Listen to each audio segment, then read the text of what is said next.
Hello, I'm Ben, and you're watching The PhD Parent. It's consistently been shown that picky eaters eat less vegetables than non-picky eaters. This is a potential problem because eating vegetables can support healthy growth and development. From what I can tell, few interventions have been developed to improve the eating habits of kids identified as picky eaters. However, there's been a great deal of research carried out to get kids in general to engage in better eating habits, with this research heavily focused on improving vegetable consumption. Now, this is because most kids don't eat enough veggies. Across the years, this research has been summarized in several reviews. In fact, there have been so many reviews that Bell conducted a review of the reviews. So in this video, I'll dig into research investigating a relatively well-supported intervention for increasing vegetable consumption called repeated exposure. In another video, I discuss another well-supported intervention, instead focused on increasing the variety of foods kids are exposed to. And also have a video in which I discuss what not to do to try to get to kids to eat more veggies. But first of all, an overview of the review of the reviews. So the studies considered by Bell were those that tested the effectiveness of an intervention intended to either increase the amount of veggies that kids ate and or the degree to which kids like veggies, which presumably would result in them eating more veggies. Bell restricted their focus to studies in which kids were 5 years old or younger. Thus, strictly speaking, the findings of this research are only applicable to kids in this age range. The interventions considered by Bell were quite extensive and included exposure to flavors when baby is in the womb, exposure to flavors via breast milk, providing kids with a variety of veggies, how texture is introduced, giving kids the opportunity to choose which veggies to eat, starting meals with vegetables, repeated exposure to veggies, pairing veggies with a pleasant or familiar flavor, pairing vegetables with a food or ingredient that is energy dense, such as oil, providing a non-food reward for eating veggies, parental modeling, and using picture books depicting vegetable eating. So Bell rated each intervention approach according to the strength of the evidence. 3 rating categories were used: promising, emerging, and limited. So as you can see, the strongest category of evidence was under promising, which suggests that there's still quite a way to go in terms of establishing the most effective way of significantly improving vegetable intake in kids.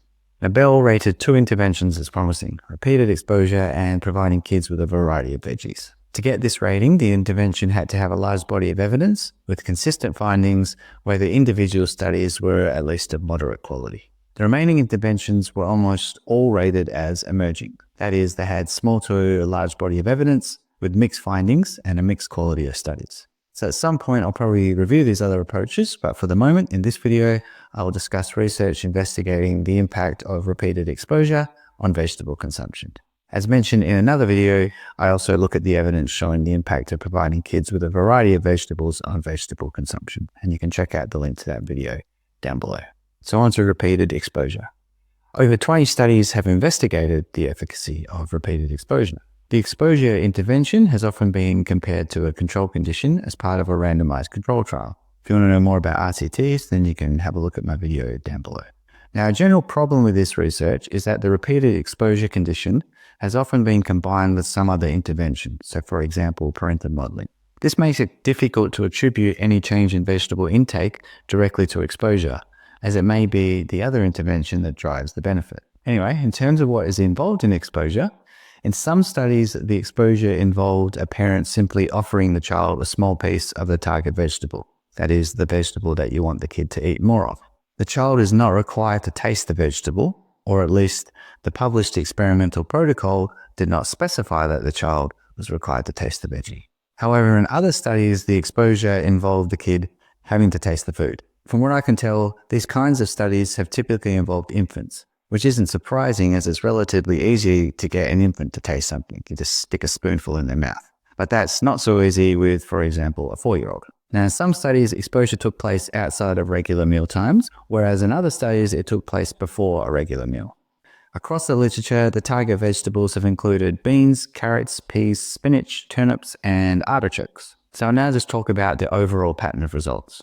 So according to Barron's, in studies investigating the efficacy of repeated exposure, the findings have been generally consistent, with repeated exposure producing an increase in vegetable intake ranging somewhere between 25 to 40 grams, though Neketsing have suggested it might be closer to 70 grams. Whatever the case, there appears to be consensus that repeated exposure is an effective approach for increasing vegetable intake. Not exactly clear how effective though. Maybe about half a serve of vegetables, which isn't dramatic, but that would be 3.5 extra serves of veggies a week, so it's not bad. It's probably also worth mentioning that there is mixed evidence concerning whether the impact of repeated exposure generalizes beyond the target vegetable. So for example, Spill reported that repeated exposure to a single target vegetable has been found to generalize to other vegetables in 2 studies, but 3 other studies did not observe such an effect. So on balance, you'd probably not expect that the benefits of repeated exposure are going to generalize. Now, how many exposures are needed to get a benefit?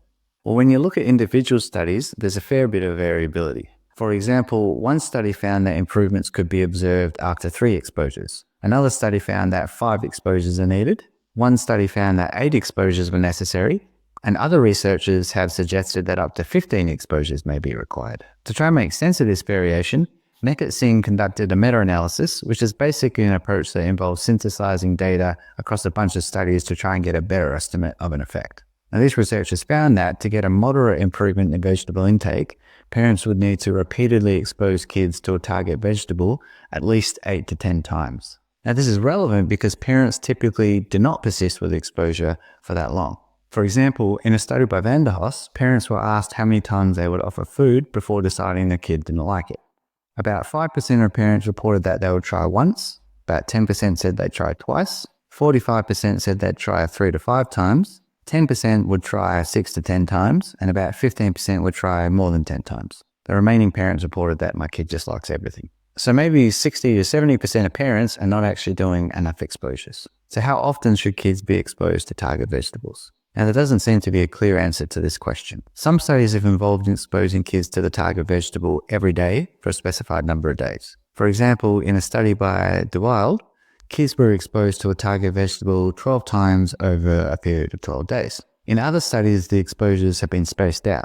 For example, in a study by Fisher, kids were exposed to a target vegetable twice a week for 7 weeks. In none of the published reviews that I read was the issue of whether the frequency of exposure influences the outcome addressed. I did find a study by Kara Giannaki that investigated this issue though. That is, kids were exposed to a target vegetable, daikon, 7 times, but the frequency of these exposures varied, either twice a week, or once every second week. Now, unfortunately, the researchers didn't analyze their data properly to address this issue. But if you have a look at the raw data, it doesn't look like the different exposures had much of an impact. So it seems like the jury is still out on this one.